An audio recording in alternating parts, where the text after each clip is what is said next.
before we really start. Oh, commercials.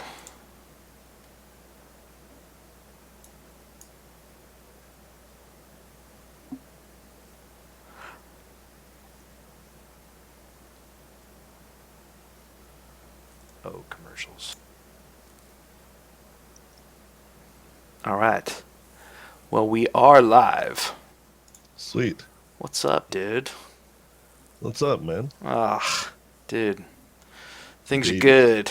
Babies, life, you know, art, Yeah, family, absolutely.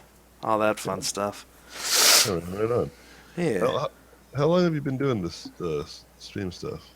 The If you don't mind stream me asking. stuff, probably. I think I started like, I don't know, maybe 8 to 10 months after I finished up your mentorship stuff. So that was Yeah. like, what was that? 2014. So mid 2015. Wow. Dang, you've been doing it for a while. Yeah, for a while, man. For a while. What's up, everybody? Hey, so we're just kind of chatting with AJ for a couple minutes and just waiting for people to start streaming in, and then we will jump on Anthony's um, his screen, and then we'll be doing some awesome 3D code stuff. So we'll wait for a couple more people, a couple more minutes, and then we'll get this freaking rolling. Yeah. You sound like freaking Randy Savage. Oh Oh yeah, yeah. you're gonna get this rolling. Oh yeah. Yeah.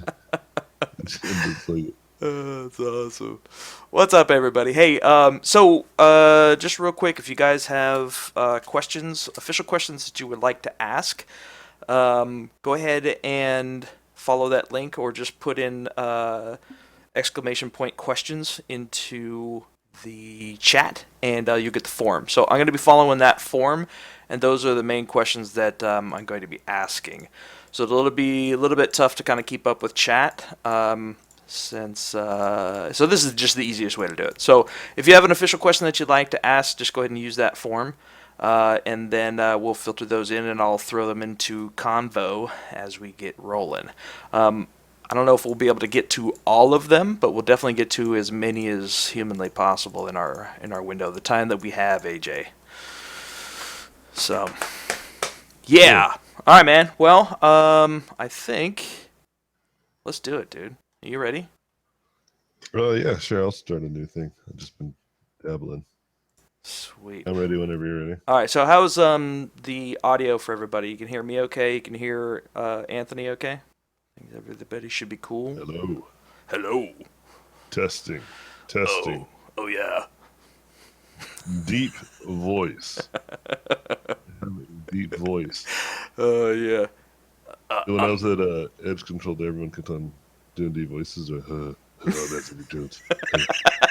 I'm like, all you're Hey. doing is just a deep voice. That's racist. Hey, I'm Anthony Jones. Yeah. Oh, dang, this sounds just like me. That's not. Holy Hey, smokes. thanks for coming to my robot pencil mentorship Why and do I have hanging an out. accent? Why do I have a I like a don't have thick like the southern accent? hillbilly accent. Awesome. Okay, man. Well, dude, thank you very, very much for spending Of some course, time man. with us, man. It's a true honor and pleasure to have you on board and coming to hang out and show us how you do your thing, man. Yeah, totally. Yeah, I mean, I know it seems like most of your audience is 3D people, so that's why we're doing some 3D stuff.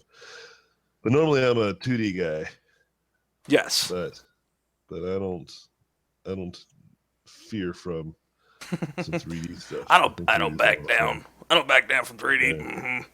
yeah. Dude, this sounds just like me. It's crazy. That's crazy. Yeah. So if by chance any of you guys don't know Anthony Jones, he has been in the industry for a while now. About what, 10 years? About now, I think he's been Yeah, yeah. doing stuff. Most recent big thing was concept designing stuff for StarCraft 2 at Blizzard, right? Yeah, that was like the last big studio thing I did. I did stuff for uh some VR stuff Hmm. for Edge of Nowhere, which is an Insomniac game. Oh, nice. That was cool. I actually did some 3D stuff for that. I did like ZBrush. It's pretty cool. Oh, nice, man. So you did some VR work. It'd Yeah, be interesting when we start getting into this to talk about VR a little bit. I'd love to, sure. since you have some actual experience working in the industry, it'd be cool to get some info on that. I But know. you are now running your own educational mentorship thingamajig called Robot Pencil, yeah. Yeah, I've been doing that for about 2 years now, and I've been off and on it. Like mostly, like the first year, that was pretty much the whole time. But then the second year was a little bit off and on Hmm. because I started working and doing other things. But now I'm like back to just doing it mostly as like my number one job. Last studio I worked for was Magnopus, which is a VR studio, Sweet. really good company. But I just found myself, realizing that I was dividing my time a bit too much, Hmm. and because of that, I was getting stressed out, working too much, working too hard, and then that's when I decided to switch over to just going back to teaching as Yeah. my job, You gotta and have that's what I'm that doing. good work family balance, right? Yeah, um, and that's kind of where I'm at right now. I'm just like teaching, making videos, tutorials, and doing freelance here and there, but mostly teaching. No. I'm starting to get back into creating my own stuff. I'm starting to play video games again, which is fun. What? Yeah, Dude. I forgot what it was like to play video games. I forgot why I even joined this whole industry in the first place. Yeah, I know, right? Because when you start to work really hard, you get addicted to that. You Yeah. start getting addicted to working, and that's not good either. You'll see a lot of people online and a lot of like kind of motivational speakers kind of have this point of view of like you got to work your ass off Yeah. to achieve some genuine success. And I used to have that mentality too. And I realized that like, well, we got to we got to redefine what the word success means. Like, what does that mean Hmm. truly? And I think you're starting to understand that too because you just Yeah. had your child, right? Definitely. Yeah. And you start Changes to things a lot, realize, man. yeah, your perspective on success is dramatically altered. Not to say that there's any regrets, obviously none, because of what I did before allows me to have the opportunities I have today, Hmm. which again will continue to happen. But my point is, yeah, that's kind of where I'm at right now. I'm in a position where I am just working um, less so that I can have more. Like the whole point was to find a time where I can be with the people I care about and do the things that I like, enjoy the things that I'm doing in my day by day. And that's where I'm at. I'm at that right now, which is Yeah. really cool.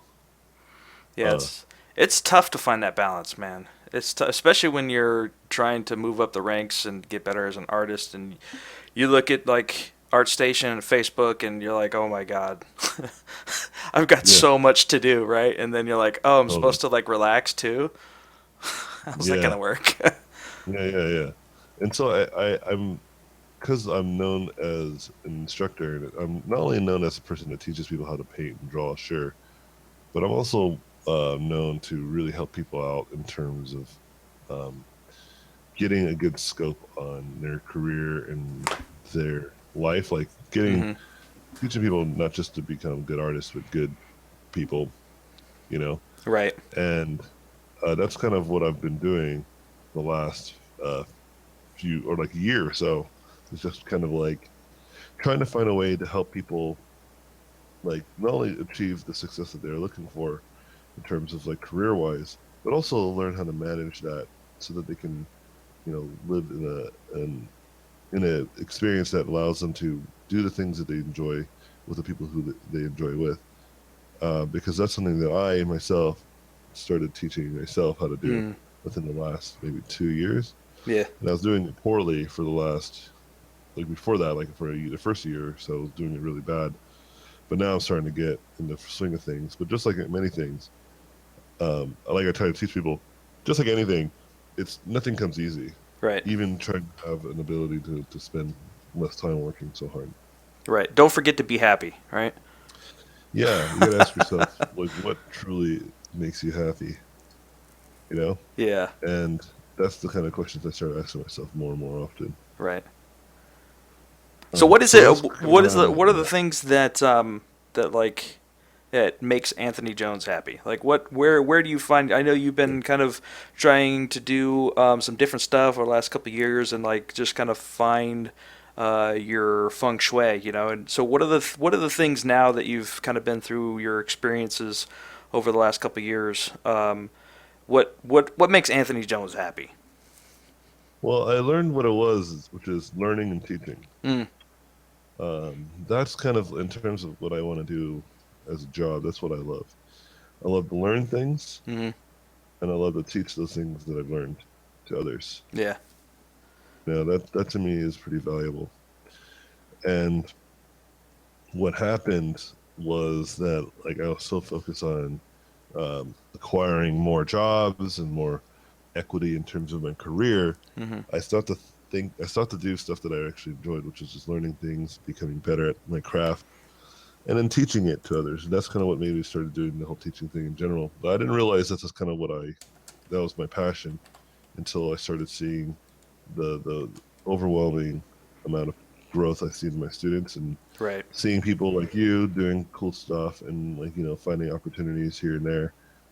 That kind of stuff is the stuff that really satisfying Yeah. satisfies me, right? Yeah. And one thing that I started to think about too, and I talked about this to my students and I had a stream earlier where I mentioned this too, which was that I started to think about things in a grand scale because I used to say to people, you should think about life, about all the stuff you want and love and care about, Hmm. and make a list of those things and ask yourself how much of those things are you actually doing. So for instance, for me, it was like, yeah, I want to be like the things that I care about is being with my family, Right. right, and being with my friends. Like these are things I genuinely care about, and then my career. Right. Okay? And then what you got to do is objectively look at that and say, ask yourself, how much time are you spending in the things that you say are on the top of your list of things you care about? It's easy to write down on that list what you care about, Hmm. right? It's easy to say that you care about your family and friends, but are you truly spending time with your family and friends? You know what I mean? You're right. And I realized no, I wasn't. Like I was spending all my time on my career, Right. right? And then it's easy to say, well, I'm doing it for my friends and family. I'm spending all this time so I can be with them later, or that they can have the things that they care about. And trust me, like there's some people out there where this is genuinely true, where the means of which you live your life are reliant on your career, Right. and I get that, and there's nothing wrong with that. My point is that if you have an opportunity to say yes, but no, like I don't have to work this hard, you know, Right. like yeah, working hard is great, but I don't have to work this hard, Right. you know. It's tough to find that balance, man. It's definitely tough. Like and that's what I struggled with a long time too was, hey, I need to spend more time doing art so that soon I can make a living doing this and support my family, right? So it was kind of like this double-edged sword where you're like, I need to spend more time doing this away from my family so that I can make time to hang out with my family because I'm successful in my job. Yeah, yeah, no, I get it, and Yeah. that's the point, and of my argument is that like, but do you have to spend all that time? You know what I Mm-hmm. mean? Like a lot of people are bullet training it is what I'm trying to say. Like they're spending 10, 12 hours a day, Right. like really grinding. Um, Bullet and the training, question dude. That's is, such a great term for it. That's yeah, like, awesome. yeah, like why are you in such a hurry? Yeah. You know, that's the question I'm asking. That's very Western mentality. You have to understand that we've been kind of conditioned to think that that's how it is. That you just got a bullet train. Right. That there's no time. There's no time for play because you got to work. Right. But I've been working for like 10 years. So Mm-hmm. when have I when is it just train slowing down? You know, Yeah, and exactly. I just don't see it. And then my dad, he's like in his 60s. He's still working. Yeah. And I mean, I'm out of the house already. Like they don't have to work. He doesn't have to work so hard. Hmm. But yeah, he does because he just feels like he needs to. Yeah. You Well, know? when you slam that foot down on the gas pedal so hard for so long, you don't know what it's like to like pull up, until Yeah, you realize that you're barreling towards a brick wall. Like, yeah, whoa, sure. And hold on the on. yeah, and on the opposite side of the spectrum, you have people who play or do things that they enjoy all the time, Hmm. but then they feel guilty for it because they're not like pursuing the career or whatever career they're seeing out to. Yeah. And this is where I start to say to those types of people, like, yeah, it's okay. It's okay to like relax Yeah, and for have a sure. good time. In fact, I try to teach my students this now more than ever. I was like, don't forget what it is to be like a student, but don't forget to what it is like to be someone who just enjoys their everyday life, Right. you know? Yeah, exactly. And it's all about moderation. And you said to yourself, it's like balance, and that balance might not be easy, but that's not the point. Like if it was easy, then everybody would have a perfectly Then balanced everybody be life. happy. Everybody would do their work and they'd be playing whatever they're doing or doing the types of stuff that they enjoy Right. as a hobby. Um, but like so going back to kind of the point, like I realized, like I was just in this position where I was working so hard and I was achieving all these goals, like, but I was going so fast that I didn't have time to mitigate them very well, or I was spending my time too thin because I was like too much success was coming too fast, you know. Yeah. And that's what I wanted. And as when I got it, I realized maybe it's not the dream. So, for instance, Jim Carrey had this really great line. He says, I hope everybody achieves the wildest dreams so they realize it's not the answer. You That's know, just great, man. Yeah. it's true, and that's what happened to me. I was like, sorry, I'm moving my fan. It's hot. Um, that's what happened to me. I just achieved like one thing after another, Hmm.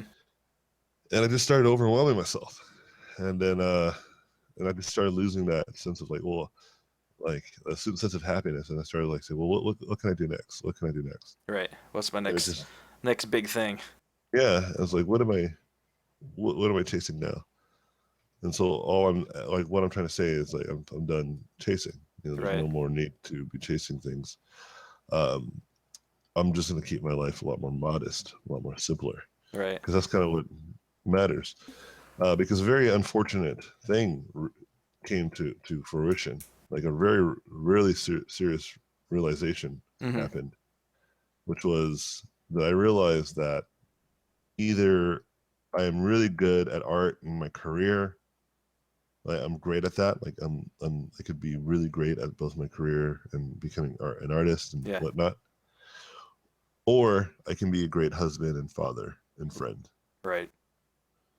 You can't have both. You Yeah, really can't. it's like that triangle graph, right? Mhm. Where it's like you have more of one and less of the other, Yeah, or more of yeah, this one and less of that one. yeah. You're not going to convince me that you have both a great career and a great family life, because I don't know anyone that's like that. You know, like you can have a good family life Hmm. and a good career, meaning that you're not the best at both. And then you can have a really great career and you're making tons of money and doing really well, but that means most likely you're probably spending all your time doing that.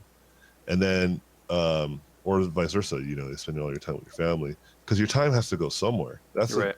That's an expense that cannot be just like you can't You save can't it. make more of it. Yeah, you just can't. Like, if you miss your 2-year-old's like dance recital, you miss your 2-year-old's dance recital. Just how it Right. is. It is not going to happen again. That particular one isn't going to happen again. Absolutely. Now, I'm not saying that like I'm a terrible father. Not saying that I'm a terrible husband. Especially the husband part, probably not, because my wife understands Yeah. the things that I do. She understands, but my kids don't. They don't understand why Daddy Why has to do a Daddy's not here? stream Yeah. stream at 1 p.m. I'm just Oh. kidding. It's all right.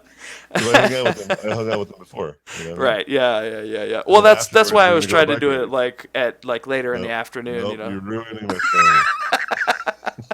All right, guys. Awesome stream. Thanks, guys, for coming by. 20 minutes, Yeah, pff, plenty of time, dude. You should be yeah, like no, yeah. totally good by then, right? But I'm saying like I had to tell my kids to get out. You know what I mean? Like that's the Yeah. thing that has to happen. And I'm not trying to say that like I'm not saying that this time that I'm spending with you is bad.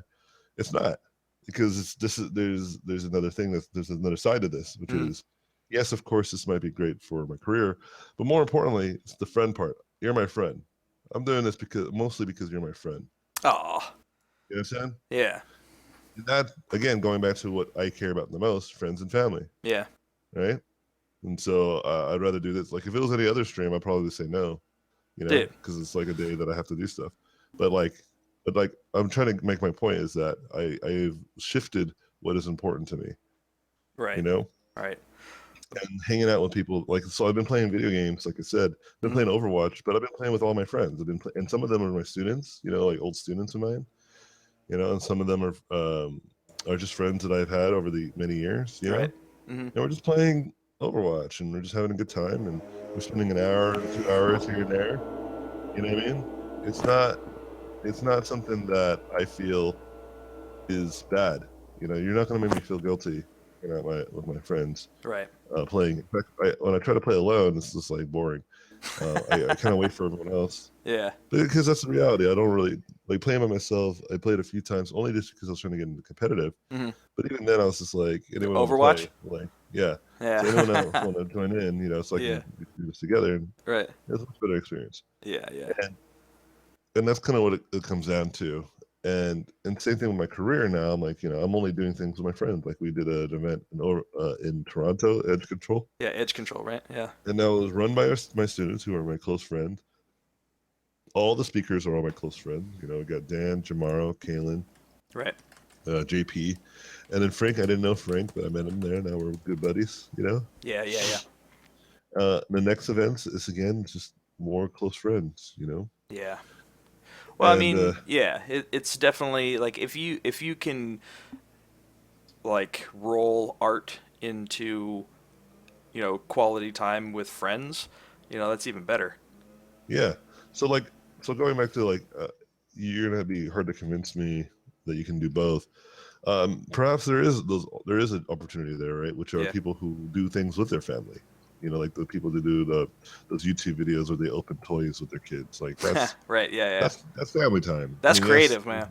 yeah, that's monetizable, but Right. I mean, most likely it started because they were like, I'm trying to find an opportunity to hang out with my kiddos. Yeah. Um, what else is a good one? Like, there's a video series that I saw where the parent was drawing with their kids. That's something that I'm really considering. There was You know? there's also like some streams. I think it's like dad and daughter stream or something like that Sweet. where they always stream together and do all kinds of things. So there's all kinds of creative. We're all creative people, right? So there's all Yeah. kinds of put your mind to it and you can come up with something that you can at least you don't have to do like one and the or the other. You can Yeah. sometimes combine them. So the Absolutely. gardeners are here outside, so it may be a little bit loud on my side. That's all Apologize good. about that. Yeah, like Kevin Smith. Like I shared a video where Kevin Smith was like talking about how he's passionate about directing again because of his daughter. Right. It's like stuff like that. It's like kind of powerful, and Yeah. things that hit my heartstrings really hard. Um, and so it's just, to me, it's starting to change up a bit. What is my priority? Yeah. Tomorrow we're going to be having a barbecue with my friends. Hmm. It's just because I want to hang out with them and stuff like Yeah. that. I talked to my good friend who's a dance instructor at salsa. Yeah. Messaged him like I want him to teach me salsa so I can go dance with my wife and not be Yeah. an Exactly. Yeah. not be an embarrassment. And Yeah. it's Yeah. like I'd rather spend my time learning these types of things. And drawing and painting, like I have a really good head start because of all the hard work that I put into in the past. Yeah. And if I had to like really kind of say like the moral of the story is like yes, of course, you spend that time, really work hard and make that attempt to become great at whatever it is that you care about. Yeah. But remember, there's a reason why you're doing all that. There should be. And if you don't know what that reason is, then ask yourself Yeah. and some people it might be just because they really want to be the best concept artist or 3D artist or whatever, and that is something that they genuinely care about because they don't have a family, or if they do, it's like their immediate family, Yeah. right? But they don't have like their own like family in which they have to take care of. Everyone has their different goals. This is Right. just Yeah. mine. That's why I tell everybody, make your own list. Yep. Don't make mine. That's mine list is this. And I was just lying to myself for the last year and a half, with Right. all this idea that I was doing it all for the family. That's all. Yeah. That's me realizing that. But you might have different goals Yeah. and ambitions. Yeah. Everybody's a little bit different too. Like you just really gotta weigh your own situations and figure out what's important to you, Absolutely. and then just find a way to do it. One of a couple of my subs here, James and Bethany, they're married and they come Oh hang out on my wow, streams all the time. And one of them nice. is really good at doing marvelous designer, and the other one's like a ZBrush artist, and like so they come hang out all the time. I'm like, dude, that is so cool, man. They'll just like do 3D character art with your significant other and just like hang out and do that stuff. It's awesome, Yeah, man. You know? yeah, absolutely, Yeah. absolutely. It reminds me of so I didn't play World of Warcraft for the longest time because I knew how big of a time suck it would be until Uh-huh. I started dating my wife, and her brother had been into World of Warcraft for a long time. So as we going through our relationships and stuff, and she's like, "Hey, you know what? You want to play World of Warcraft with me?" I was like, "Yes." Yes, absolutely. We hang out together and be able to do some fun, fun stuff together that has something to do with art too. It's always Yeah, fun to be able to find that common ground with people that are close to you. yeah, absolutely. Yeah. And that's kind of where I'm at today. Yeah. It's just basically like trying to find more opportunities to be with people I care about, and spending less time working so hard. I still work relatively hard, but like not in the way that you think. Mm. I used to spend like easily 40 hours, maybe more, um, doing stuff. But yeah, 40 minimum for sure, Yeah. and maybe like 50 hours is like average. Yeah. Then like I was like, I'm kind of done with that. You know what I mean? And Yeah. so then 4 hour work week, man. 4 hour work week. yeah, and I started to switch it to more of a 20-hour, like, is like kind of the minimum work week that I have nowadays. Yeah. So that means I get 20 hours now back throughout my day. That's a long time to be able to hang out with your family, man, It and is. friends, I've and been doing it. Yeah, have a life. yeah. And because there's a really kind of interesting point. It's like, are you happy today? Because tomorrow could be your last. And if you're not doing what makes you happy, then what are you doing? Yeah. What, Yeah. what are you up Exactly. to? Exactly. Yeah, man. Um, So, yeah, dude. Well, we got a couple of questions coming in. Sweet. So, can Anthony let us know what software he usually uses to model in 3D? 3D Code, ZBrush, 3ds Max, Maya, and what are some of the strong points that you feel are for each one that you have used? Sure, that's a great question. So I primarily use 3D Coat Hmm. as my primary tool for pretty much everything. Um, Even for like modeling, just like Mm-hmm. good old modeling, because it has a pretty good retopology, and Yeah. like tool set, and so you can pretty much retopologize in here too. It's pretty great. So you use this mostly for retopo. Have you used Just for any other everything, really. because we have one other question about retopology. Yeah, Um, you can do it. It's really easy in here. yeah, I can kind of show you a little bit of it, but it's yeah. If you get to relatively it, easy. yeah. So this in 3D Coat they use voxels, right? Not shells. Yeah. So basically, it's just like, well, you can have surface mode and voxel mode. Oh, really? Oh, The you can go voxel back and mode, forth. That's cool. yeah, you can go back and forth, and it's really easy. So voxel mode acts as like real clay, like 3D clay, basically, which means you can poke holes and stuff, right? So cool, Um, man. Freaking yeah, awesome. you can extrude and poke holes and all that great stuff. And then surface mode is your typical, like what you Right, would expect to see in any other 3D package like ZBrush. right. Uh, But yeah, I mean, like, yeah, so you can just see it's that simple to start retopologizing. Yeah, See, like, I'm so glad that retopology has gotten a lot easier over the last couple of years. Dude, doing retopology like 3 years it's all ago. Well, screwed actually, up you know right what? now. It was really interesting is there really wasn't too much retopology out there until ZBrush came up with their Dynamesh. Well, here's the thing. Here's the thing. Here's the thing. Yeah, I deleted this. Okay. I did a bad job. Um, It's okay. Nobody's watching I right now. usually, I usually do. I usually do what you call it, auto topology, Yeah. and then I go from there. But I What just does start. 3D Code have an auto topology? Like a Z remesher? Here's the thing. Here's the thing. 3D Coat started it all. They did. Yeah, 3D Coat had auto topology first. 3D Coat had Dynamesh first. Do you understand what I'm saying? Hmm. ZBrush, Mm-hmm. just piggybacking. That's all. I swear to God. Like seriously, people don't realize. People don't know this. But ZBrush piggybacked a lot of this stuff. Like 3D Code has been around almost as long as ZBrush has. Yeah, 3D Code has been around for a long time. It was mainly used for, um, Painting. yeah, Painter. Right, right.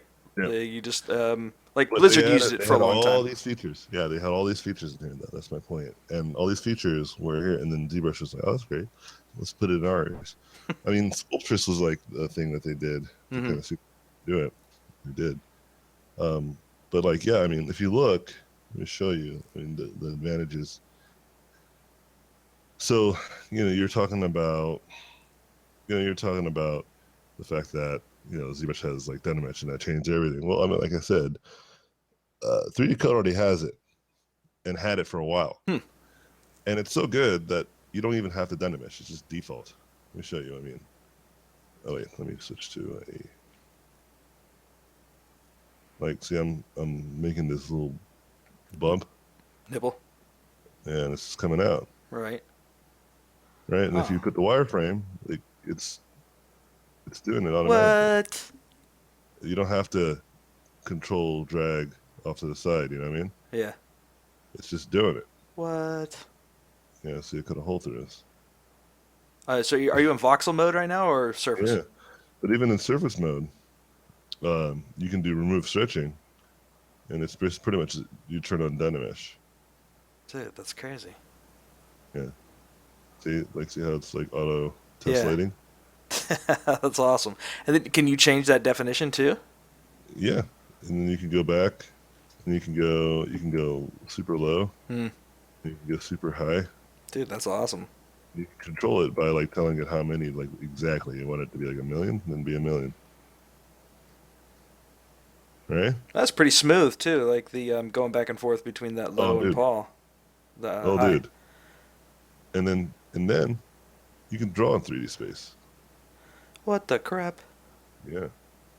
So I'm just saying. dude? I get why people like ZBrush because it's like the standard. Yeah, yeah, But just because it's a standard doesn't mean it's the best.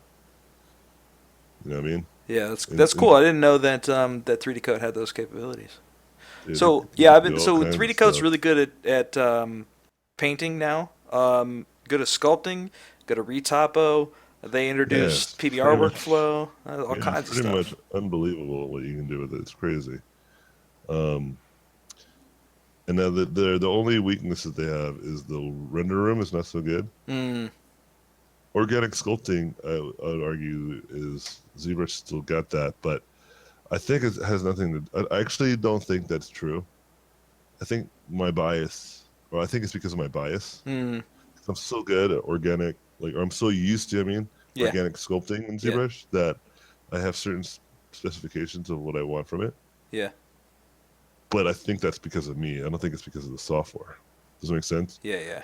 Like, I think you can probably make just as good, if not better, organic things in 3D Coat. But because I'm so, like, comfortable, and I think really that's what it is. I feel that comfort, you know? Did you lose your last sculpt that you were working on? Oh, yeah, I saved it. Oh, Is okay. what it is. I was like, oh, dude, he just killed it. Yeah, I can remake it though in There like a you go. second. Yeah, Doesn't take yeah. long. So what do Um, you what now that people have been watching for a little bit, what are the methods that you're using in 3D Coat right now to do this guy? I'm using mostly cuts and voxel hide stuff, which is really cool. So I'll show you what I mean. Like, so I'm grabbing this top surface area, Hmm. and then I'm gonna change it to voxel hide, and then I can just go ahead and cut it out however I want, and then I can objectify the missing part. Uh-huh. Now the missing part comes back, and then there's like a cut line. You see that? What? And I can change it to whatever material, which is again like, come on, ZBrush. Like this should be standard. Right? Like I should be able to just change materials like is this easy, Uh, you know? So I could see kind of the read of my thing, and I mean I can change it to whatever. Like I can yeah, just. the materials are a little bit tougher to kind of do. Not definitely not quite as easy as this in ZBrush. What do you mean not as quite as easy? Like ZBrush is like freaking insanely difficult in comparison. Are you kidding me? So, Like think about what you had to do in ZBrush to do what I just did. yeah, Okay, so no, first you have yeah, to have a subtool that you selected, and then you have to go to the material that you want it to be, and uh, then you have to go to fill color. But yeah. you have to make sure Well, fill RGB, material, yeah, yeah, fill material. You got to make sure that you're filling the material, and then now that material is done. So you whatever subtool you got selected is change that. hmm, But if you want to change that material again, you have to do pretty much all that again, yeah, right? yeah, yeah, Right? And then all the other materials are just the same problem. And are you kidding me? Versus just like no, I want that to be like a black shiny mm. thing like this. It's almost like Uh, this is combined with it's like ZBrush and Keyshot at the same time, where like you could just either drag and yeah, drop or just select a Keyshot, piece and be like, hey, I want that to be this material. Oh, you do? Keyshot Okay, makes here you sense. go.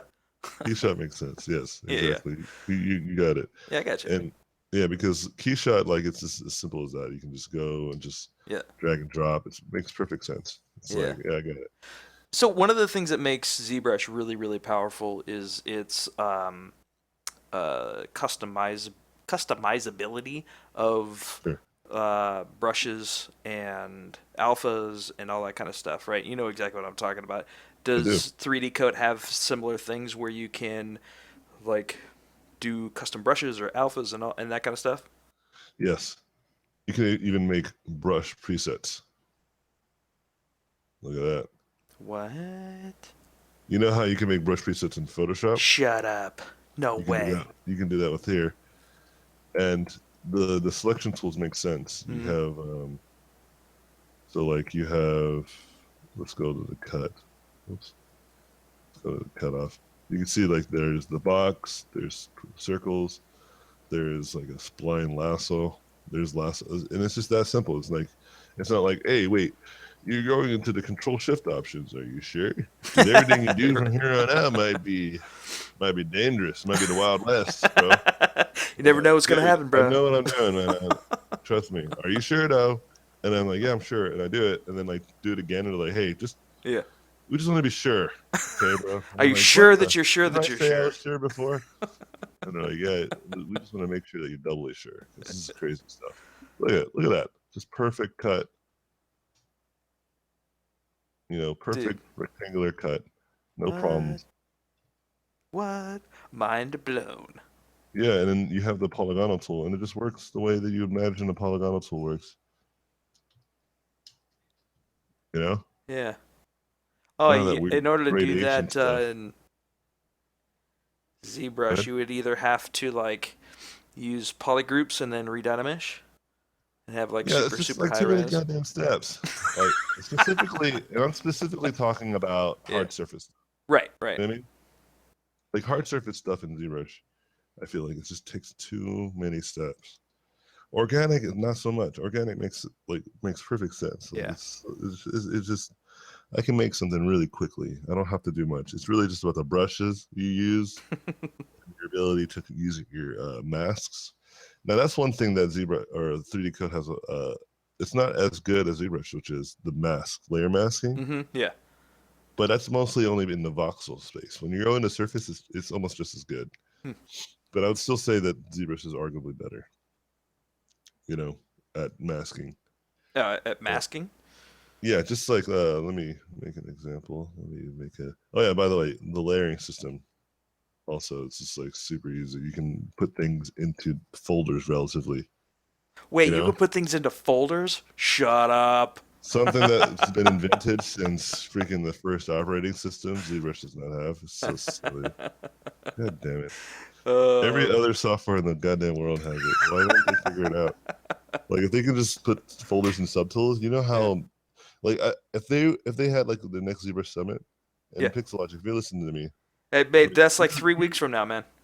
yeah, listen to me. It's not too late. If, It's not 3 weeks. Plenty of time, yeah, bro. if you announce nothing but that you have subtool layer Folders and management, stuff. Yeah, people done. will lose their goddamn mind. Dude, I Everybody guarantee would it. everybody would be out of all the features you announced, that would be single-handedly the best one. People would be like And that's a falling out of their simple one. chairs and like Yeah, rolling in that's the so silly. aisles. And, And now you can manage your subtools. What the what? what? What are Yeah, these folders? They came up with folders. Oh my god. yeah. Imagine putting all your bolts and kit bash pieces on one folder and all your arms and body parts on another one. Oh Jesus. Anyway, I get. You know what? I'd be really, really, really surprised if they didn't announce that in whatever the next update is. I'd be really surprised. But nope, I wouldn't be. they've got my I heart. would. ZBrush has my heart, man. It's Well, it's it's it's because you've tough. been using to it for so Yeah, long. You got to realize maybe it's just a bias. That's what I realized. yeah, There's always going to be a better tool out there, and you have to be prepared for that. And you got to adapt. Like think about the people who used to do all their concept art in Copic markers. You know what I mean? Like if yeah, they had the same mentality, like I love myself Copic markers. I mean, okay, cool, but everyone's jumping into this digital train, you know? yeah. What is this digital mamma jamma Yeah. crap And then and stuff? then when digital painting came around, everyone's doing that, and then photo bashing came around. Right? Well, I'm stuck in the Photo digital bashing painting. is cheating, bro. And then yeah, and then people started doing 3D, right? Yeah, Like ZBrush. Oh no. And then now, the next wave of whatever, maybe VR design. That could be a thing. yeah. Have you tried out? Speaking of VRs, have you tried out that painting program in the I Vive? did. I always forget It's what freaking it's awesome. called. What is it Tilt called? brush. Yeah, Tilt Brush. Have you done some Tilt Brush stuff? Yeah, man, it's awesome. Ugh, dude, so Yeah, it's friggin' great. awesome. It's really cool. All right, hold on. Let me just. So, like, I realized in 3D Coat, their masking is not as good as, like, I guess I was telling you, Hmm. as ZBrush, but it's not bad. It's just like I said, it might be just something that I have to get used to. But hold on, let me just Yeah, do yeah, it first. So, but yeah, anyway, uh, so like you go in here, and it's just the cutting is so easy. It's like feels very sculptural, So I'm gonna make like some sort of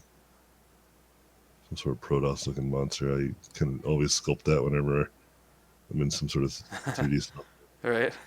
And so I'm not gonna use any of the clay right now. I usually in voxel mode, what I do is I try to get the base. And once I get the base, then I go to surface mode. It's just Hmm. as simple as that. It's in surface mode now. And then these presets are great. And what happens is the presets act a lot like the stuff that you would see in ZBrush. Oh, so it's like And a brush palette. yeah, and it works really well. And you can hotkey them and all that stuff. But I usually don't sculpt too often in this tool, so I don't really worry about it. Hmm. But yeah, I mean, like it feels good. And you can do like this pen pressure in terms of small to thick and thin, Right. which is really good. And then you can change the alpha, all that stuff, everything that you would expect. You can make your alphas just as easy as you can in ZBrush. It's just really cool, Yeah. really easy. Smooth tools works the way that you imagine it. Actually, I like the smooth tool in here better because it also like it doesn't overly smooth. It doesn't average out that much, Yeah. which is good. But yeah, I mean, and here's the thing: I'm not saying to people that you should stop using ZBrush. I'm just saying use both. Like, why limit yourself? Why be like, I'm not going to use that because I'm a ZBrush dude? Like, no, Like, yeah, you're talking about those people that use Marvelous Designer. I Hmm. mean, that's a great example of doing both. Yeah, Right? Like, yeah, it's just making cloth. It's just easier in Marvelous Designer. It just is. so much easier. My Yeah. God, So it's my like it's silly. God. It's silly to just be like, well, I'm gonna sculpt everything. It's like, I appreciate those people that can do that, right? But I'm not going to sit around and ignore like if I could put together IKEA furniture with a power drill versus just like the shitty little The little wrench that comes wrench, with it. Yeah, I mean, come on. right? People like there's artists out there that obviously they're like attached to the tool in a negative connotation. Like, it's not about the tool. Of course, like I understand that sentiment, but but you also have to understand there's just better tools for better things. I understand. Oh, thank you, sweetheart. Thank you very much.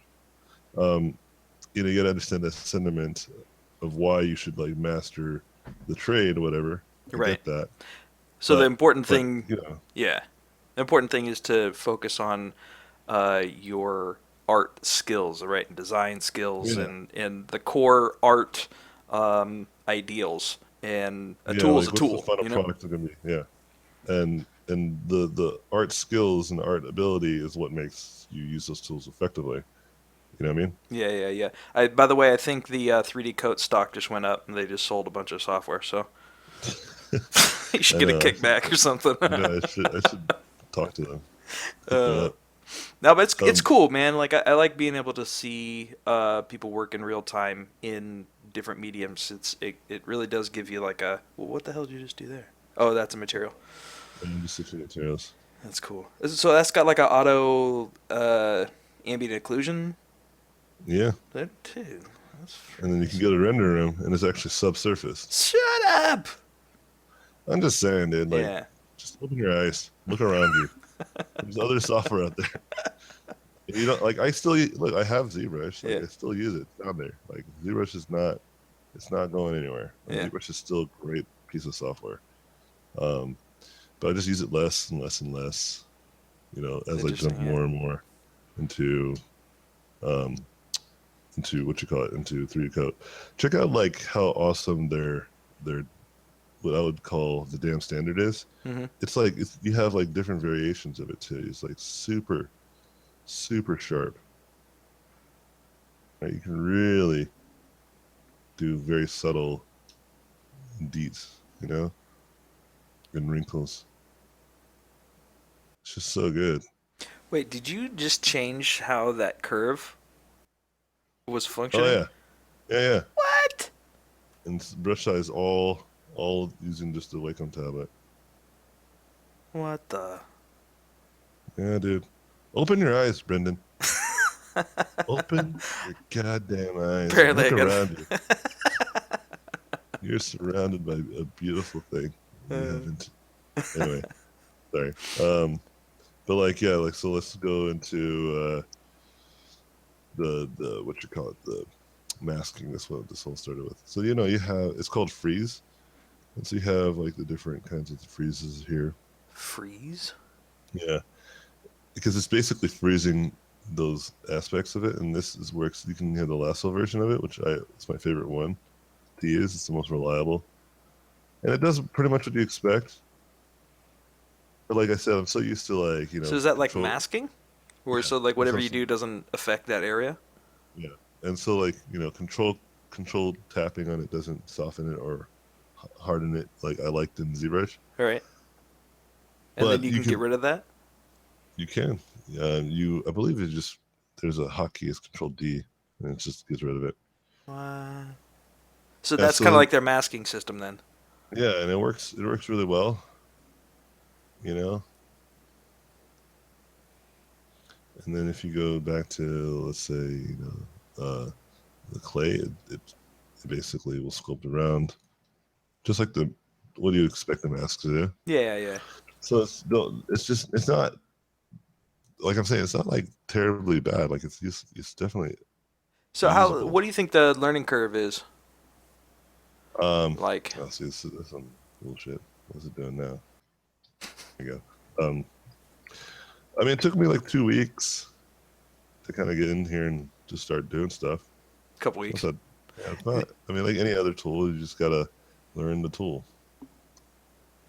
And it's And not going to happen does overnight. how did you learn it? Do they have good online tutorials and stuff, or is it There's a more of lot of just YouTube videos for sure, but I learned most of what I know from just straight up brute forcing. yeah? And I took a class with Jama on Learn Squared. Like that was part of the thing. Like I learned a lot from Jama, Mm, but he used it mostly for conceptual purposes.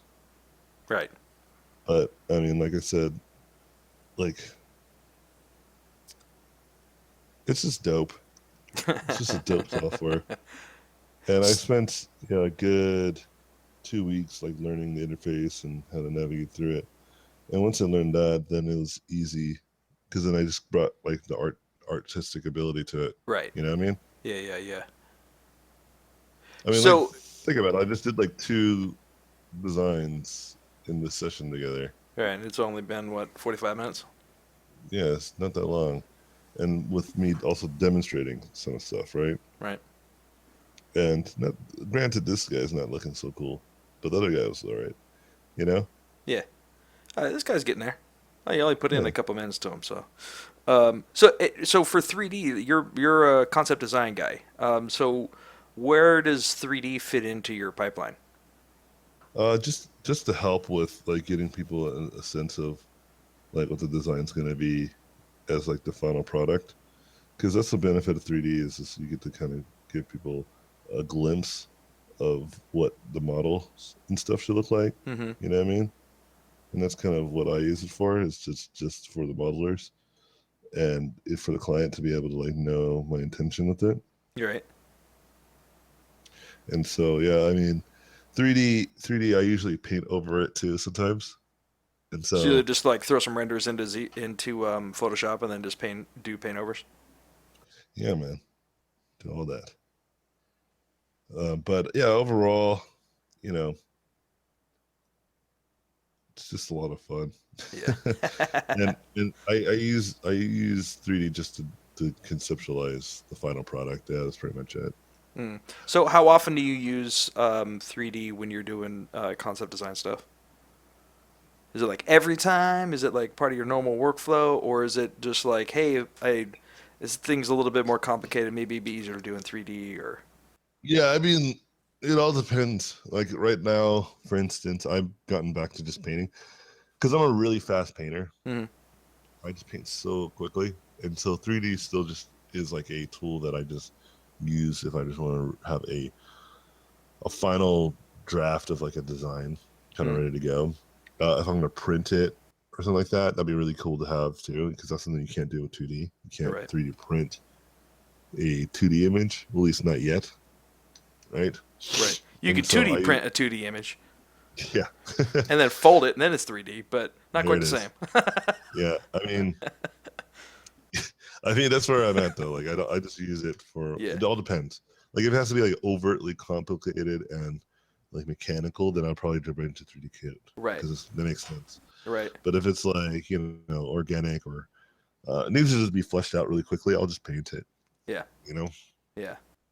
It's whatever you're most comfortable with, right? So even let's say you're you're working for a client and you've got a super tight deadline. Obviously, you're not going to spend 2 weeks of that deadline learning 3D code if you're better at doing work in Photoshop. You know what I mean? Yes. Yeah. So Well, I mean, ultimately, it just all depends. It yeah, all depends. It's all yeah, contextual. But just for the sake of the question, yeah, I do mostly 2D because that's just kind of what I get jobs for. right, You yeah. know. I'll show you some other cool stuff with 3D code. I mean, I could do the surface stuff. I just don't want to do it right now. I'll just do this instead. I'll do this instead, Sure. which is I'll make a new guy. Okay. And I have video tutorials on all this stuff too. Let's do new. Yep. By the way, guys, when you get a chance, check out robotpencil.net. It's on the bottom right of your screen. Um, if you are Sweet. interested in learning directly from AJ, highly, highly suggest if you have a chance to get this guy teaching you, and it is freaking phenomenal, man. I learned a ton from this guy. But he's also, if you can't find time or resources to jump into the actual mentorship, He's definitely got some awesome Gumroad stuff in short, small tutorials that teach you some of this stuff in smaller tidbits. So you can find out that through robotpencil.net. Check it out. Thank you. Yeah, dude. Thank you for the plug. Hell yeah, man. Wow, dude. Honestly, man, like your mentorship was like the first major step back into art education for me. I was out of the industry for about 4 or 5 years working in medical and dental modeling, and the second I got back from my first BlizzCon, dude, I was like, ah man, I got to get back into this game stuff, game and movies and awesome art, and that's where I found you, man. I was like, all right, let's do this, and learned a ton from those two mentorships, man. Yeah, man. And Friggin' you're one of the best. shut up. No, uh, definitely You not. are. But yeah, it was fun, and I learned a ton, man. We got some other really awesome guys come out of those Oh first yeah, couple of absolutely. like Milan. Holy cow! Yeah, he's improved dramatically. I don't know how that guy could have improved, but he found out how to do it. Yeah, he did. Yeah. All right. Okay. All right. So yeah, I mean, yeah, Brendan was great. Uh, like you're one of the original OGs. OG baby. Yeah, you were there even for like when we did Creative Juice, the first Yeah, one. first creative juice, man. Yeah. That was good times. What the? What's What the happening right now? dude? ZBrush Like wouldn't do what? that. Zebra is not voxel. So I'm just saying. All right, this is good enough for Yeah, yeah. next. So let's do the auto topo. All right, so let's do 8,000. 8,000 makes sense to me. Oh wait, before we do that, actually, let's duplicate this. Okay, now let's do auto topo. Now let's do auto topo. 8,000 is fine. So this might take a little longer because I think I'm on Google Hangouts and all that Yeah. stuff, but it shouldn't be too long. Shouldn't be annoyingly long. Oh, you know what? I Don't should cross have. the streams. Does that say don't cross the streams? Oh, Yeah, don't cross strokes. that Oh, says. okay. I realized I could have done this differently to make this faster, but it's going Yeah, it's fast. okay. So it's You fine. got all kinds of time, man. All kinds of time. Yeah. Normally, what I would do is low res, like down res it, and then do it. What? But anyways, this is fine. This is actually pretty heavy too, but it's fine. It's fine for demonstration purposes. So let's go ahead and hide that. Let's go back over here. So this is the high poly one. Let's just use this material to start with. Yeah, that sounds good. Let's go back to retopple room. Let's go ahead and bake it. All right, let's see what's up. Let's do 4 or 3 and 3. See what's going on. The inner shell, can't see that. Outer shell, it's pretty much right on. Hit OK. Now I'd like to do the occlusion after the fact. So let's just go ahead. Bake the occlusion after the fact. So now this thing was not modeled, right? Or I'm sorry, UV'd. So I'm just going to do auto mapping. I'm going to do Unreal, and we're going to do 2048. And everything else is fine. Let's hit OK. And then it's going to do its thing. It did its thing. Go to the paint room. And we're ready to paint. So is this the low This poly is the model low now? poly. Yeah, you can see What? but it's impossible to tell, right? Because reasons. Because of The layer. math. Yeah. I think we already have symmetry on the painting. Okay, so let's do some PBR stuff. Yeah. Let's go ahead and go into metals. Again, this might take a second. All right, there you go. Let's pick that one. Now it's gonna be like, oh wait, we need a curvature. Like, all right, cool. So it's gonna take the normal information, create a curvature from that, which is standard, and then it's like, well, you want to do an ambient occlusion? And so yes, because before it asked me if I wanted to do it, but I found it's better to do it after. It Okay. just makes it better for whatever reason. And you get like smart preview here, right? Which is really cool. So right What? now you'll see that it's showing just the color. Now you see Right. these there's 3 spheres up here. One is for normals, one's for color, and one is for glossiness. So now that glossiness comes on, you can see it's different. And then we can scale it What? depending on how we want it. Yeah, that makes more sense. This looks a little more believable. So it's It's the preview. ZBrush, Keyshot, and Painter. So we could do matte 1. All right, I'll just come in here. I'll just turn off the normals for now. And I'll just pick like one of these brushes and just start painting in What? kind of the material however I see it. What the? What in the world? What What in the? God's name? Yeah, to quote Mr. Jones, what the? And you can use all the other tools. You can use the poly lasso tool in here, and it should just fill it all up. See What? that? All right, And is so this is a layer system too? yeah. So I'm gonna just delete that. I'm gonna do this again. I'm gonna make matte one, but I'm gonna turn off this, and I'm only just gonna do color, Mm-hmm. and I'm just gonna pick like a very bright color. I already have my color palette over here. I don't know why. Yeah. Okay. So I'm gonna go ahead and just do that again, but this time I'm going to. Yeah, this should be fine. Right?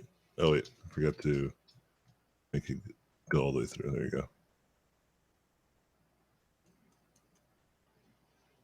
So it's just a fill, basically. Uh-huh. But you'll see that it's not just that.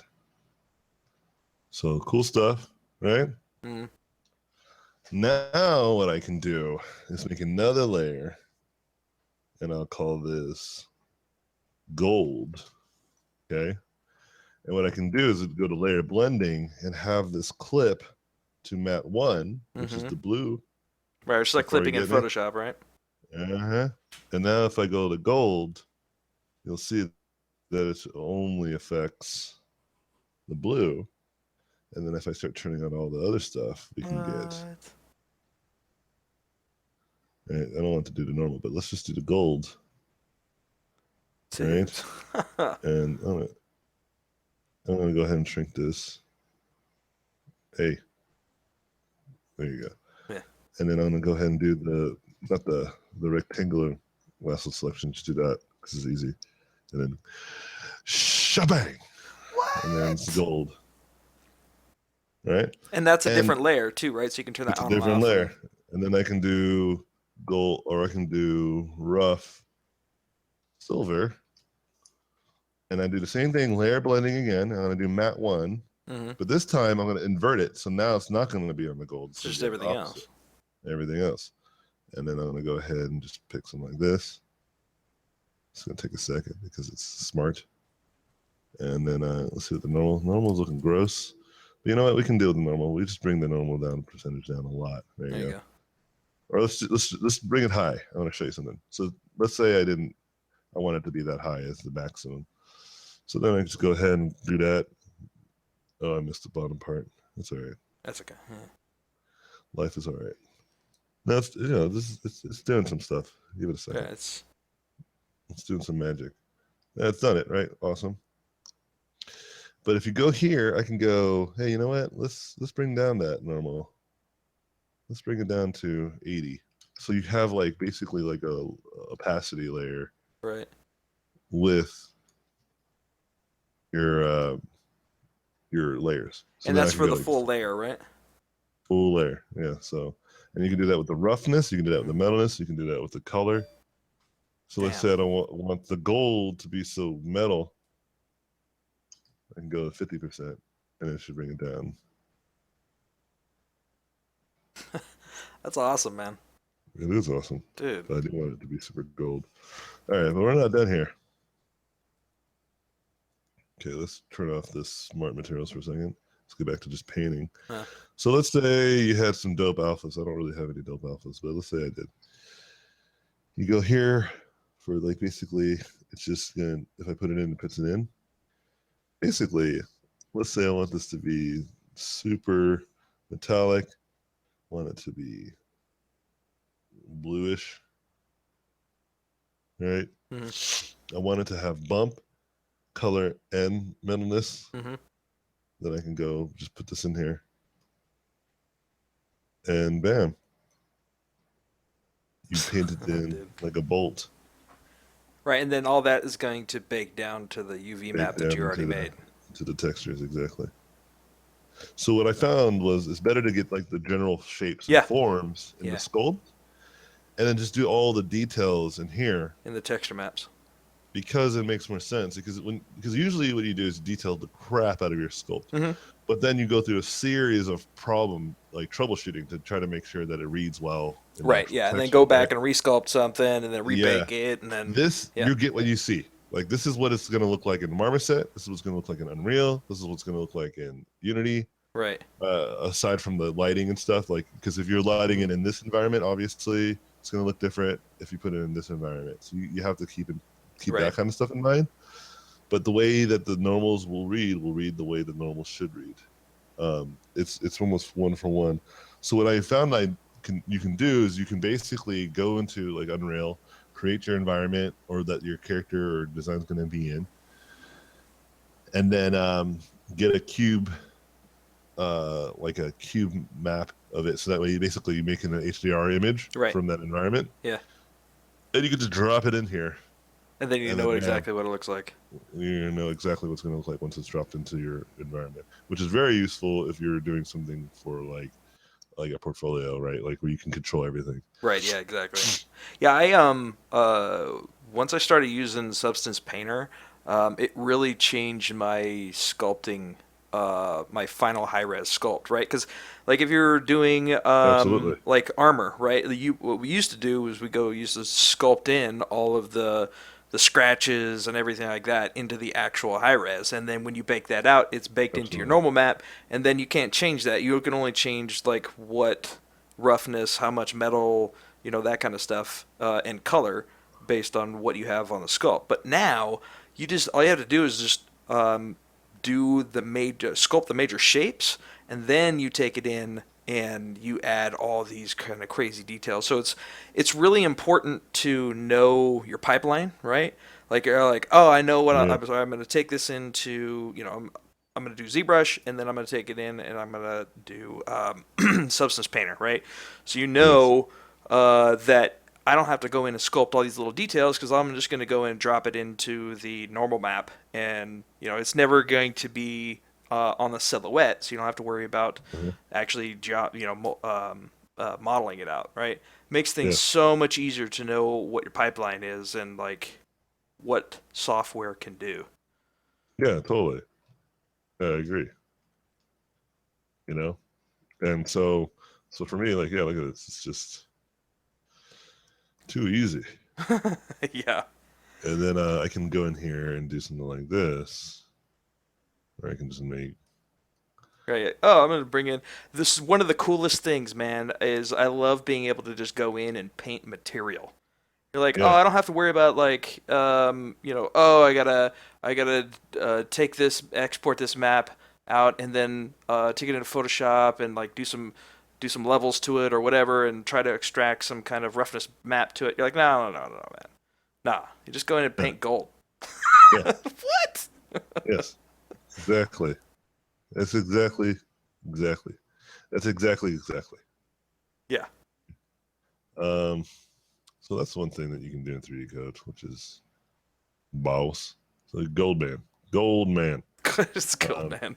It's Destiny. yeah, yeah, there you go. And you can do. Let's see, go to dirt, get some Actually, dirt from before you this. go on to that, like you were just subtracting from that large gold piece, right? Because that's on a different Oh layer, yeah, I right? was So just you're just erasing. using, yeah, you're just I just erasing it, right? erased.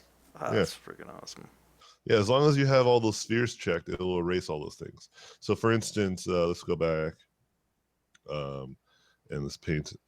Let's paint. Oops, go here. Let's paint this in, right? Okay. So now, if I go to eraser, and let's say I turn off normals, so then when I erase, it'll erase everything but the normal. You see what I'm saying? Yeah. So the texture is still there, the material's still there. The color, and the glossiness. But vice versa, I can do that. It'll erase everything but the glossiness, or erase the normal instead of the. The height, You see what I'm right? saying? Yeah. Yeah. But if you have all three, then it erases the entire thing. right? Then That's you can get awesome. very, very, very unique kind of. Oh, you know what? We can use a So circle now radius. you're also adding what is it, NDO to this? So it's ZBrush, Keyshot, Substance Painter, and NDO. Oh, I see what you're saying. Yeah, the Quixel Suite stuff. Yeah, the Yeah. quickly the normal Dito stuff. Yeah, Yeah, and it's just super intuitive. It yeah. just makes sense. And even exporting is easy. You just say export objects and stuff, and you just pick what you're doing it for, right? Like I usually do it for Unreal. Right. V-Ray, If you Marmoset, want to do a Cinema, Marmoset, Arnold, 3ds Max, pretty PBR, much Metalness. Dude, nice. Octane. So if you do Unreal, it's going to show you all the stuff, and you can name it however you need it. Can you pack the materials from here? Um, what do you mean pack? Like So put them like, all into? right. Yeah, I mean, it says So here yeah. export So what you can do configuration. is you could put like if you have a RMA map, right? You put the roughness map goes into your red channel. The metalness map goes into your blue channel or green channel, and I then see what you're like saying. another map will go into your blue channel, and then another map into your alpha channel, right? I see. No, I don't know enough about that to say yes or no. It looks like But it probably does. it looks like you can. There's like RGB and there's like little Yeah. stuff and there's options. So I don't know. I usually just get every texture I need. So like Yeah. base color, minimalist, roughness, normal, displacement. I don't really need. So let's get rid of that. AO, that's cool. Opacity, emissive color. I don't need those. And this is it. And you just pick a folder and you just hit OK, and it exports not only it exports the OBJ, Mm-hmm. the newfound OBJ, it also exports all the UV, textures. all the textures based on UV maps. That's awesome, man. And Yeah, then you it's just go to Unreal and just plug and go. Um, it's super super easy. yeah, but it's Like I don't have to also do it's much editing. important to note while we're kind of exploring new softwares and stuff that it's not the software that makes good art, right? It's Yeah, about your personal skills and how you apply them in yeah, whatever format that you're using. You know. absolutely. And so, um, let's do this. Let's do some other stuff. So I like to do painterly stuff too. So let's go into Silo because I use Silo to model box model low poly stuff. Silo. Holy cow. Yeah, Man, this is you like all kinds now of crazy, this. crazy software's going on. I like to use the ones that make sense, and this one makes sense. As you will see in just a second. Especially for low poly modeling, I feel like there's no real comparison. It really isn't. And so you got something like this, just model something like this, and you go in here, you move stuff down. Let's add some edge loops, and then yeah, let's add some more edge loops. Yeah, yeah, this is looking pretty cool. Just make some sort of monster of some sort that I can paint. Oh, It's a sweetheart, ghoul. can you guys close the door? My daughter has a bad habit of leaving the door open. Yeah, it's okay. It happens. What were you gonna say? Yes, absolutely. What? No, I don't remember what I was gonna say. Oh no, Okay. it reminds me of super low res ghoul from Blizzard. That's all. Yeah. Yeah. Yeah, I like myself some low res modeling too. Like it goes back to what you were just talking about. It's like, there's no software that makes good artwork. I'll Right. have to, change that extrusion. Um, I forget that I Yeah. changed. So actually, you know what? That brings up a really good question that I was going to ask you because you're a big design-heavy guy, right? So Mhm. one of the big questions that I get a lot, and I think the things that kind of get overlooked too often, is learning good design and how to go about learning good design in being able to apply that to whatever medium that you're working in. So like how do you go about learning good design? So learning to design takes a lot of effort in terms of just looking at things that are things you don't look at often. Because a lot of times people look at the same old, same old. Mm-hmm. So, for instance, a lot of people here probably know of ArtStation, and ArtStation is a really good website. But there's a problem with ArtStation that is there's very niche type of stuff that are being displayed there, and there's nothing wrong with that stuff, you know. But like if you're trying to have a unique voice and you're only looking at, sci-fi soldier number 470 million, you're gonna don't be shocked if you're really hard pressed to get a job Right. amongst all the other people. And not to say that you shouldn't do sci-fi soldiers. I'm just saying make your sci-fi soldiers stand out. Right. So that there is no question that you are the person that we should hire or think about hiring. A good example is Vitaly. Vitaly Bogorov is like the hands down Design God. Yeah. the mech guy, not even just the design guy. It's like if you want like really well designed mechs, like he's the guy you go to. Right. Or Fausto De Martini. Right. Yeah, same camp. And so, you know, I tell people like you have to look at things that are not things that you normally look at because if you look at the same old, yeah, like it's predictable. It's very predictable what kind of work we can expect from you. You know what? Let me just leave it like that. This is supposed to be just a demonstration. Right. All right, so let's go ahead and start painting this guy. So I'm gonna go ahead and save selected objects. I'm not sure where this is at. So go to 3D. Call it call it ghoul. Ghoul. Yes. We're gonna go with Ghoul. We'll keep it up because sometimes it doesn't work. So then we go to UV mapped mesh. I think we could just go to paint. Actually, no. Hold on. Let me try again. Paint. Yeah, and then we can go here, and then go to ghoul. Yeah. So just a quick interjection. I have a couple of questions that are still put in. So I'll get to them Oh, in a sure. second, guys. I believe what I need to do is just bring this in. I forgot exactly what I used to do for this. It's been a while. I believe I have to bring it in to be UV first. So let's do that. Let's see, what is it? Import image as mesh? No. UV map mesh? That's probably what it is.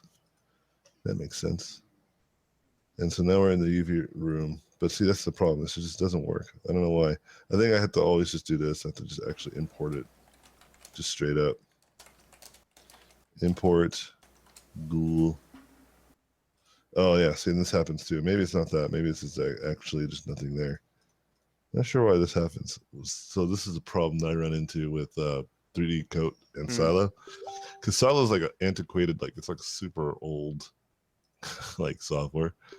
And so sometimes like it just doesn't communicate with like the newer stuff. I really need to adopt Maya because Maya's really good too. But I just do things so much That's a black faster. hole. Be careful about that one. I just do things so much faster in Silo. So Yeah. it's like I wish. And the problem with Silo is that nobody uses it, and so like they don't like update it. You know what I mean? Right. Yeah. Yeah. Yeah. Like, they don't make it better. Yeah. Like I know, right? There's generally. not a whole lot of development going on into it right now. Yeah, and it sucks. Okay, here we go. Now it's doing stuff. So now I can do auto mapping. You can do 1024. This is like low poly modeling. So let's do this lower res. Hit OK. So there you go. So it looks like garbage. Oh, I know why it looks like garbage. This is actually pretty cool. Actually, I'm pretty cool with this super low because I forgot to subdo it. There you go. There you go. Now let's do it again. You see that it's just a hockey. Right. That's my point. This is my point. Sub D. Things that are easy, what I'm all about. All right, Yep. let's try again. Round 2. Or round 3, really. Okay, here we go.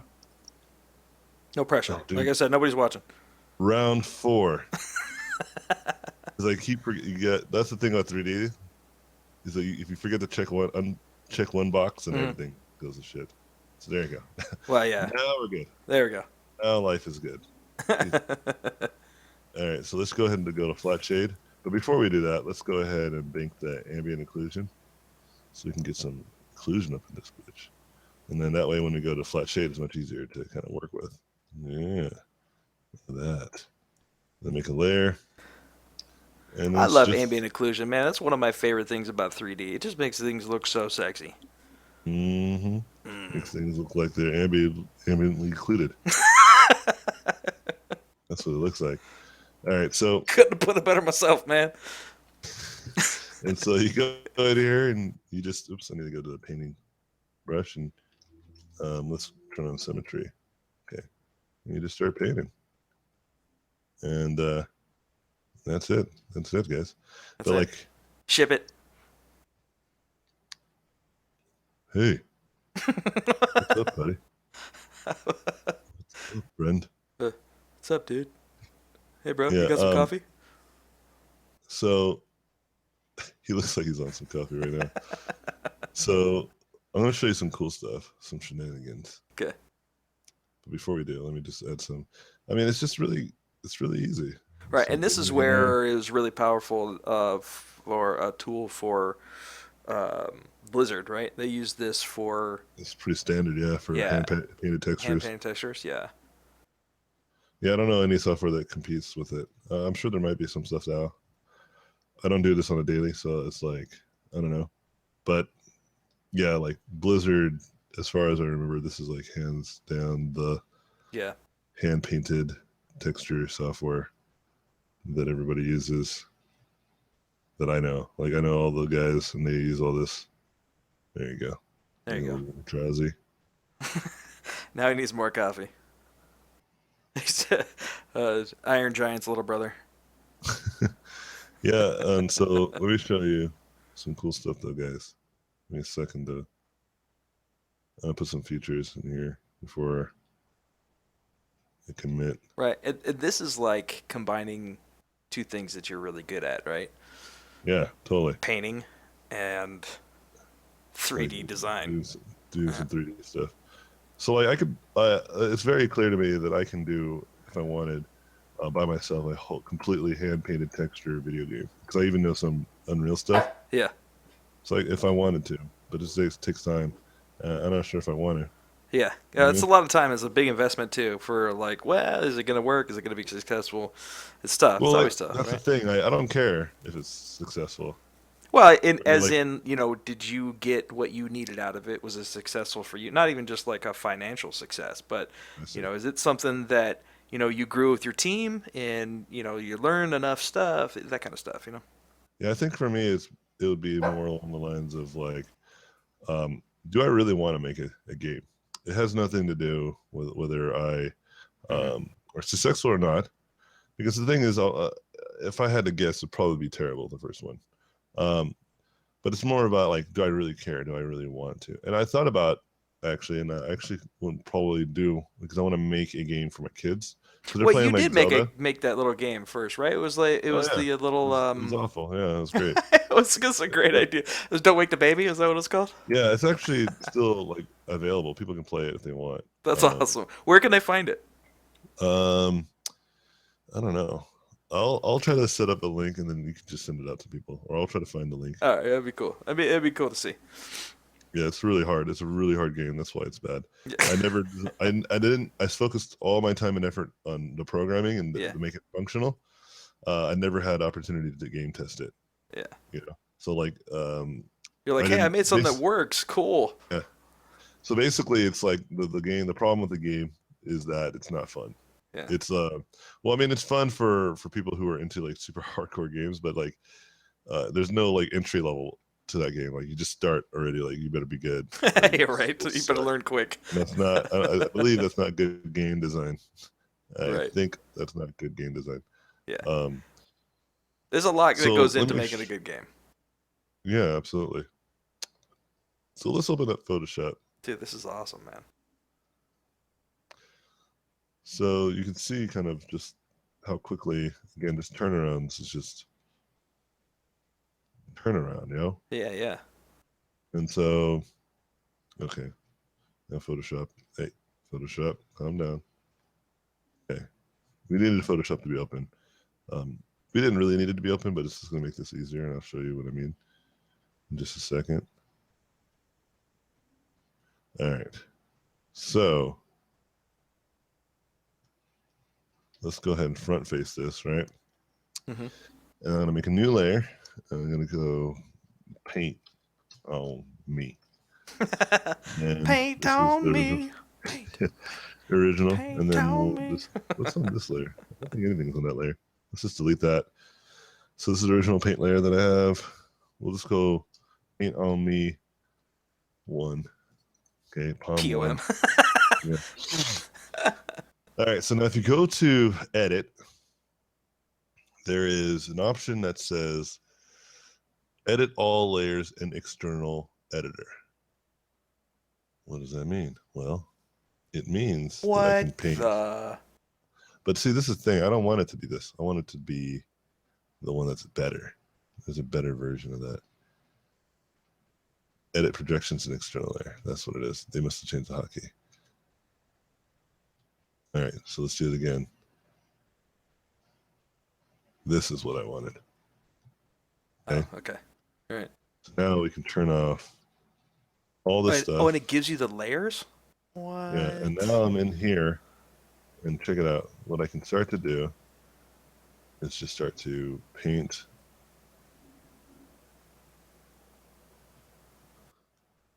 Here, Right. you can hopefully you can start to assume what's going to happen. If you haven't got it yet, like what's the point of this? Well, we'll see. And if you That's just haven't going to got it yet, project back over there then, right? yeah, see, Oh. that's why you're the Spoilers. best. Spoilers. That's why you're the best. Spoilers, guys. Spoilers. Yeah, no, that's exactly what's about to happen. The problem is there's no symmetry going on here, so this is fine. But I just wanted to kind of let's put some really damaging You know, I'm details. actually kind of surprised that that Photoshop doesn't have some kind of symmetry going on yet. There's like workarounds, but yeah, you're right. Yeah, I mean, Same you can copy, flip, and shenanigans. paste, but Same shenanigans that ZBrush is doing with like the whole no subtool management. It's like, come on, guys. shenanigans. Swear I'm Like, gonna pistol whip the next person that says shenanigans. just get your act together, guys. All of you. Like, don't have pride. Like, just put it in there. You'll want it. All right, so let's go ahead and smooth out some of these. And so now I'm even in the tool that I prefer to paint in. Like, you know what I Right. mean? Yeah. Exactly. And it's just like, all right, let's go ahead and save and come back to here. And then bam, What? it made it. That's pretty There you awesome. go. But for whatever reason, it got brighter. I think it's because I need to turn these on.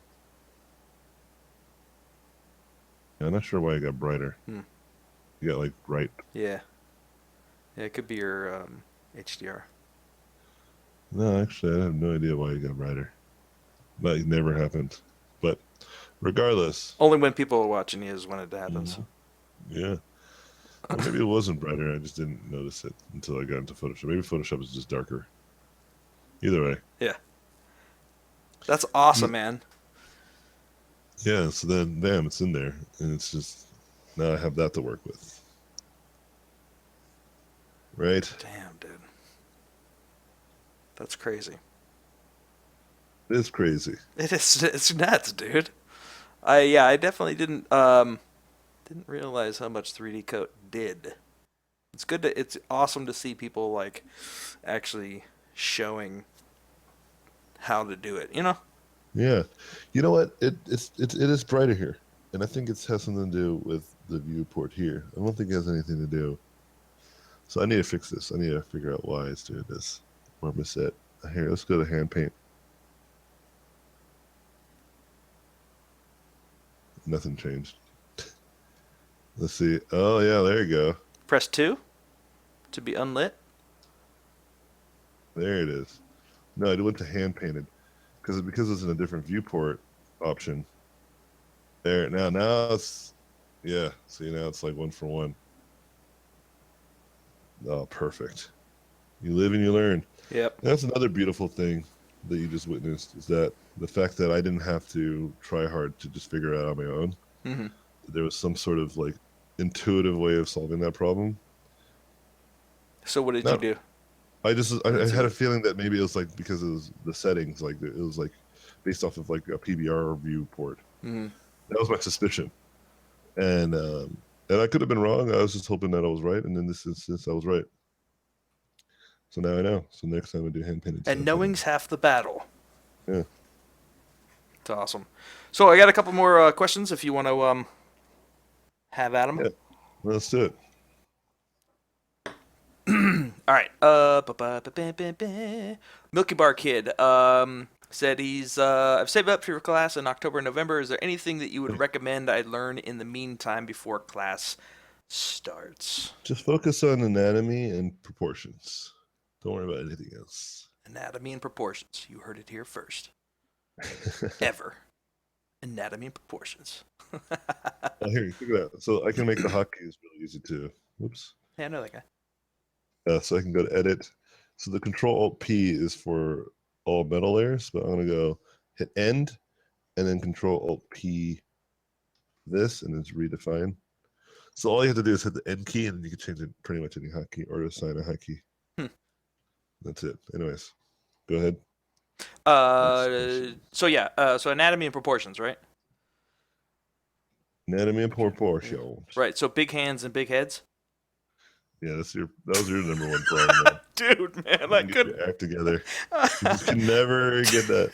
Dude, Sorry. man, Oh, seriously, I would like, like after class was over, I'd be like, all right, man, I got this, dude, dude, I know exactly what to do, and then I go and like do my homework, and I'm like, yeah, man, this looks so dope. Oh, dude, he's gonna be like, oh my god, what?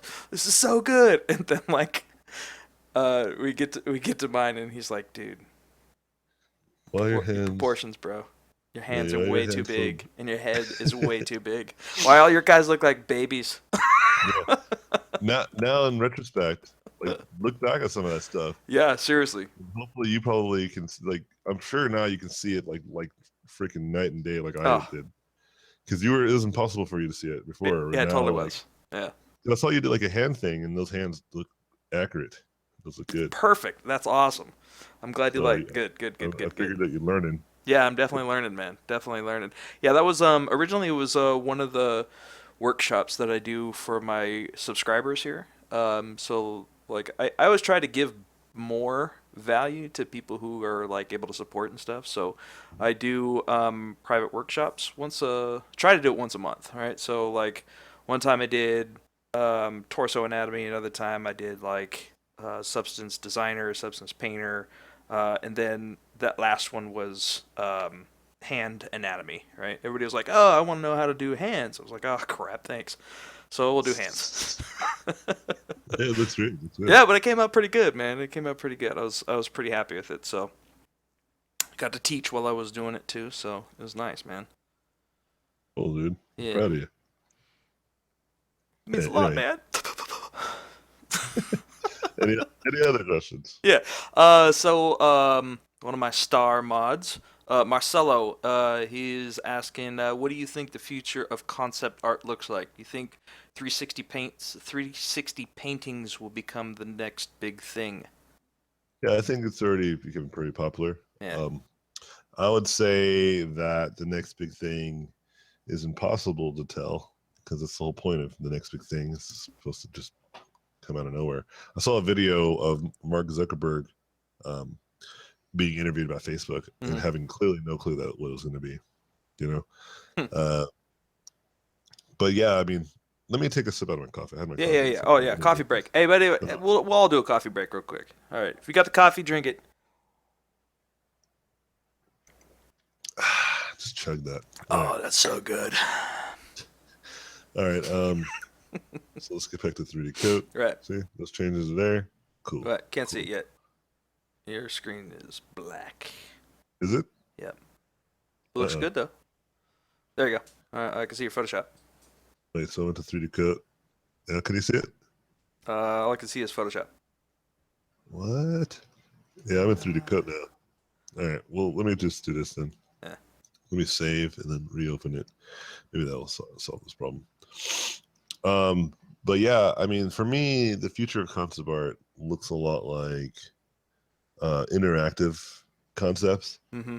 And what I mean by this is that stuff like programmable concepts, whether they're like, I could show my client the blue helmet versus the red helmet. Right. You know what I mean? And like they'd be able to just like do it themselves, like in some sort of interactive VR or augmented reality. Like that'd be really cool. Like imagine having the concept in front of people, like actual life-size versions of the characters or the suit or the costume right in front of that person. Hmm. Like that's gonna be dope, That's you know. great. Yeah. But I Um, don't see that happening for another probably five years, maybe 10. yeah. Well, it That'll could be standard. probably, yeah, in VR it's much, yeah, I think it's close to possible. There we go. Hey, we got Okay. 3D code now. Oh, what the what? I don't know. It's probably Google Hangout. It does weird things every once in a while. What the? What the? That's weird. Can you see it still? Yes. You see me rotating? Nope. Yeah, it's Yeah, not. that's weird. That's Yeah, weird. that is Okay, weird. let me close out and open. Okay, I can see it opening now. So far, so good, right? So far, so good. What the metal? That actually looks kind of cool. It's like a toon It shading. does. It Hey, does. look, This it's an is pretty cool. interactive toon shading. Yeah. Anyway, that's not what I wanted. Yeah. All right. Um. So yeah, I've done like three things in 3D Code. Right. I mean, granted, probably the first one was the best one because that's the one I do the most work for. Hmm. But just to show you guys like the power of this tool, you can just iterate very quickly. And iterating quickly is like hands down one of the greatest tools you can use. You're right. Um, so anyway, sorry, getting back to like the question of future proofing yourself, trying to future proof. Right. The best way to thwart any kind of advances in technology is to have a resource that nobody can steal from you. And one of those things is basically knowledge. We were talking about design earlier, right? Hmm. Like that's what you want. You want to be a good knowledge-based artist, someone that knows a lot about design, about what makes good art, because then you can keep making good art no Right. matter what tool you use. And that art will be uniquely to yours. Right. And that's kind of the point. And same thing with like schools. A lot of times people were like curious is like, the whole school thing, all these schools starting up, like how do you feel? Like how do you feel about that? How do you manage Yeah, that's around another that? thing that I would love to talk about is art education, where Yeah. things are. Yeah. So people would be like, well, what do you think? Like all these schools starting up and so well, it doesn't matter to me because people take my class because of me. Hmm. If the instructors at the school can be easily replaced, then it might not be the best school Right. to be Yeah. effective. Like this is for your career. It's not just some sort of like, all right, just fill in the blanks. Now you can be a concept artist, or now you can be a 3D artist. You gotta like be someone that like we were talking about earlier, like Vitaly Bulgarov. Like like I think he's like hands down one of the best, probably the best modeler, not modeler, but the best like Hard surface designer. hard surface mech designer. And Yeah. I keep saying mech because I want to be very clear because that's what he does. Right. Well, didn't he like end up doing some work for NASA or something? I don't know.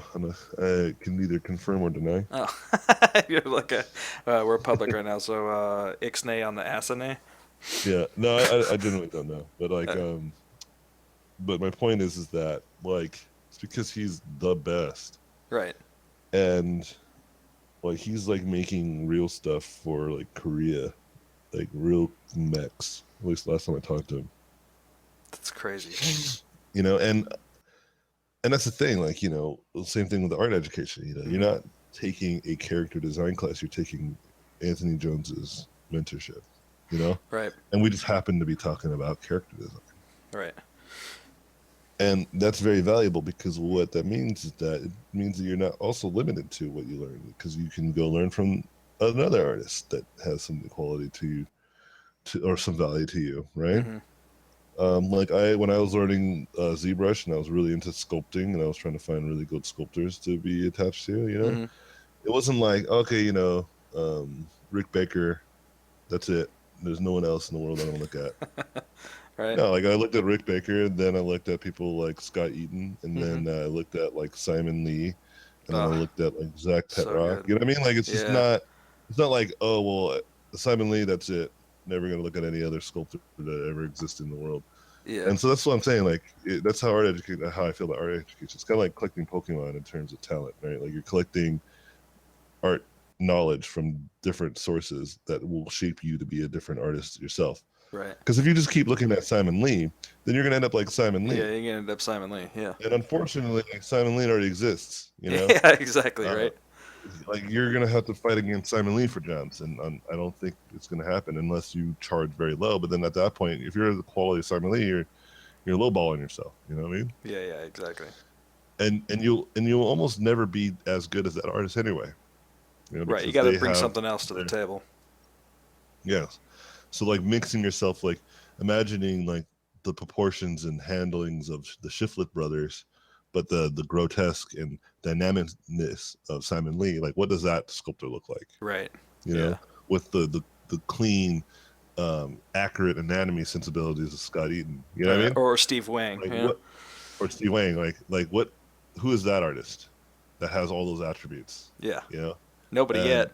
yeah, well, I'm sure there's somebody, but Yeah. and I probably followed them, you know, Yeah. and because that's what's happening, and then you have that person now you look at Yeah. as Exactly. inspiration, and so for me, it's just like future proofing yourself is doing stuff like that, like making yourself unique and stand out amongst everyone else. And how do you do that? You do it by looking at all sorts of artists. You don't look just at one or two or Mm-hmm. three. You look at hundreds, if not thousands. And it takes a while, to do Yeah. that, but that's the point. Like I've been doing this for nearly a decade, and that's why I'm so good at like painting. It Right. has nothing to do with talent. It's because I've been Repetition. painting. Yeah, I've been painting and learning from great artists for nearly a decade. Right. It'd be bizarre if I didn't, you know, Yeah. get Right. Do good. you believe in talent? I definitely believe that people have advantages Mm-hmm. over others. I mean, that's just a fact. There's no disputing that. Right. A great example is like Kobe Bryant is taller than me. That's a fact, Right. which means that he has an advantage in basketball, right? That's a fact. Mm-hmm. Like if we were at ground zero, he just being taller than me gives him that much more of an advantage at being better at basketball. Unless you're Spud Webb, right? Well, getting to the point is that that's where it ends. Right. Because if we were to Freaky Fridays, which means that like if we were to Freaky Friday, that I get the know-how and skill and the ability that Kobe Bryant has earned over his whole career as a basketball player in my head with my Mm-hmm. body. Right.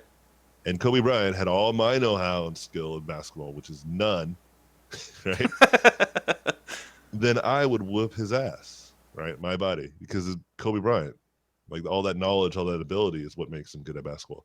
What I'm Right. trying to say is because Kobe Bryant is tall is not why he's good at basketball. Like that's not what makes him good at that sport. Right.